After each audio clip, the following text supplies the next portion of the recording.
Okay, so now in this second part of the video then, let's then look at what other forms of price discrimination look like, with this idea that, again, first-degree price discrimination is very costly to conduct.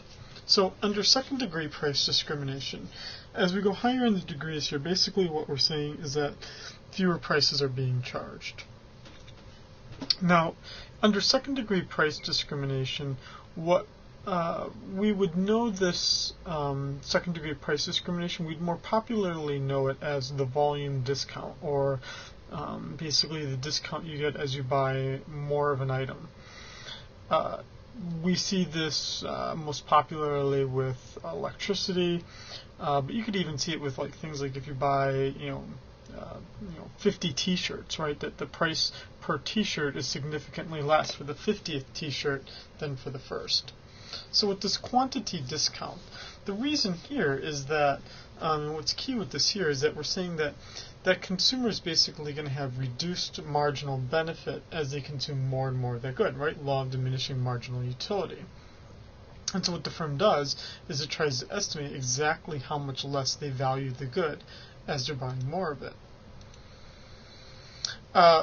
Where do we see this? Well, a very common example of this would be Sam's Club, right? Or another example of that would be, buying the family size of something, right? Is that you generally speaking pay less per ounce, per pound, per roll of toilet paper. And sometimes firms try to do this also with something known as block pricing, where they just essentially say that for like the first, most of the times it's an electric company, for the first 1,000 kilowatts of power, you're going to pay a much higher price than the second 1,000 kilowatts of electricity, and so on and so forth. And so what ends up happening is you actually get something that looks like a step function, where let's say that this Q1 is at 1,000. I'm going to pay this price for this first 1,000. And then for the second 1,000, I pay price P2. And then for the third 1,000, I pay price P3. Right? So as I'm buying more and more of this item, I'm paying less prices for the second 1,000. Now I still pay P1 for the first 1,000 units. But now for the second 1,000 units, I'm going to pay a lower price. Which would then mean, right, is that they still actually get the significant amount of output, right? And we could even structure, if you had enough prices, to get very, very little deadweight loss. But there would still be some. Those deadweight loss regions would be here, here, and here. We would still have some consumer surplus regions. I'm sorry, no, let me take that back. I wish I could figure out how to shade this in, but I'm sure one of you techie people out there are just cringing that I don't know how to do this, but whatever.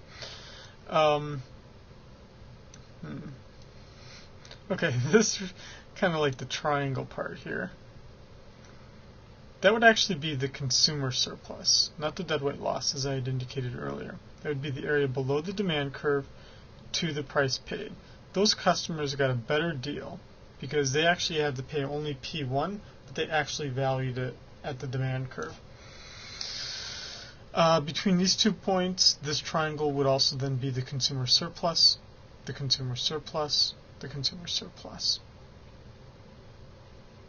So, or actually, as I see this here, this big triangle here would be the consumer surplus. Then we'd have another consumer surplus region right here. What that allows us to then do,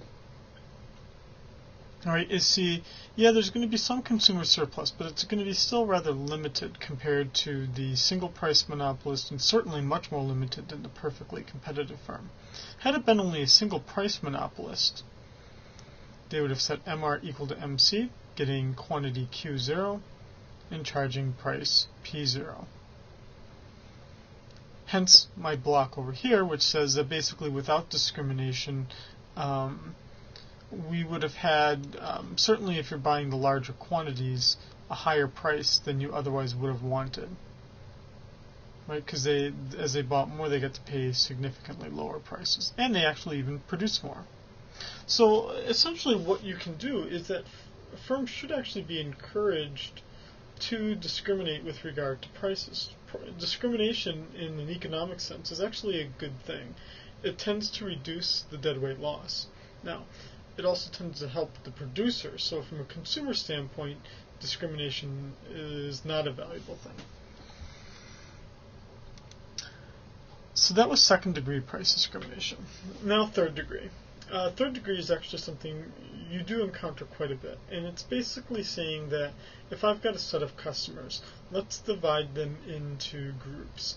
The common one would be college students versus adults, right? Senior citizens versus adults.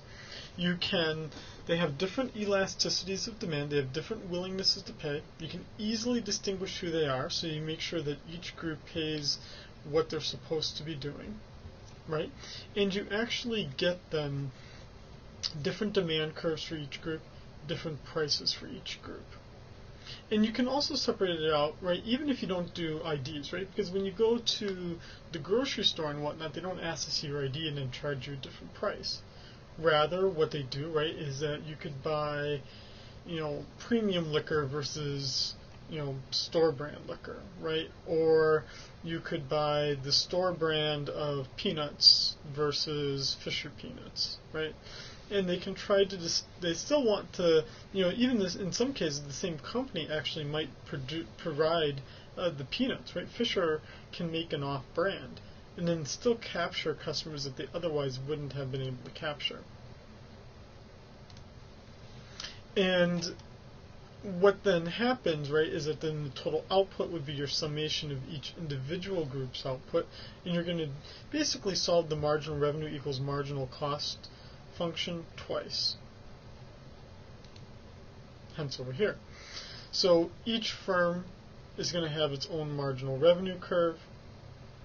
The marginal cost curve might even be the same for all customers, such that by the end, MR equals MC for all the points.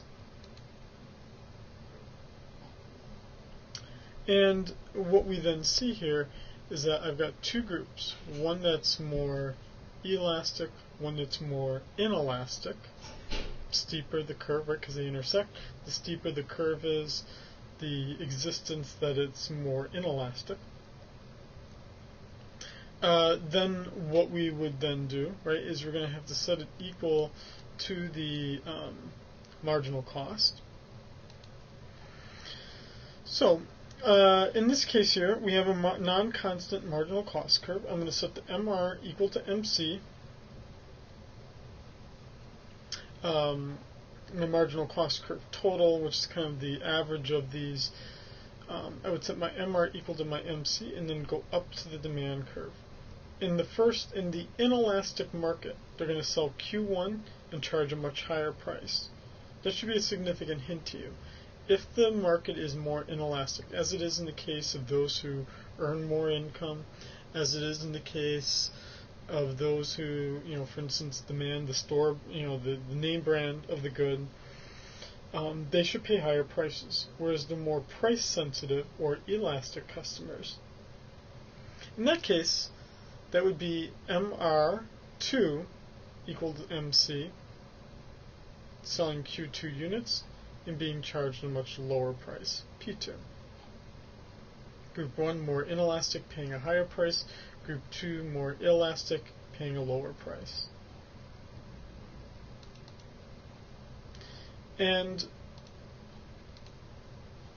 I'm bad. I don't do it. I know I should. But, in some sense I'm just not that price sensitive because I don't buy that much. But coupons and rebates are obviously, very popular ways that firms price discriminate, right? Like rebates, the percent of people that actually turn in rebates is very, very low. Something like 4% or 5%. That's why firms love to do it, right? Because most people don't follow through and send in the receipt, cut out the UPC, send it in the mail, and wait for the money to come in. So firms can make it seem like they're charging a lower price so that the customer buys it, but then they hope that the customer doesn't actually turn in the rebate. But, I mean, if it's significant enough, I'm sure you would turn in the rebate. I'm sure we all have turned in the rebates that come, when we get our new cell phone. Obviously the higher the value of the rebate, the more likely it is that we'll turn it in. Those who demand the coupons and the rebates, those would be the more elastic customers or price-sensitive customers. Those who don't need the rebates, they would be more inelastic or have a less elastic demand curve, or a steeper demand curve, if you want to look at it that way. Or going back to the previous slide, this would be the person who doesn't need the rebate, MR1, D1, right? So they're willing to pay the higher price. You can sell the exact same good at the exact same price, but offer the rebate in an attempt so that after you turn in the rebate, some customers will only be paying P2. Only those customers that are more price sensitive will actually turn in the rebate and get price P2. And then we also see this with business and leisure fares, this kind of third-degree price discrimination. Right, airlines are obviously selling the exact same seats, even in the same part of the airplane. Right, they might still be selling like, economy area of the cabin, right? Not first class or business class. Well, what they do is they try to determine who's traveling for fun versus who's traveling for business. Business customers are more price inelastic, right? They have to be at that meeting, or they're not even paying for it, right? The firm is, versus the vacationer, who's more elastic, right? Very price sensitive. So what they then do is they try to figure out what are the characteristics of someone who travels for fun. Typically, they would stay over a Saturday night. Typically, they book very far in advance. And typically, they would say, we're not going to change our ticket.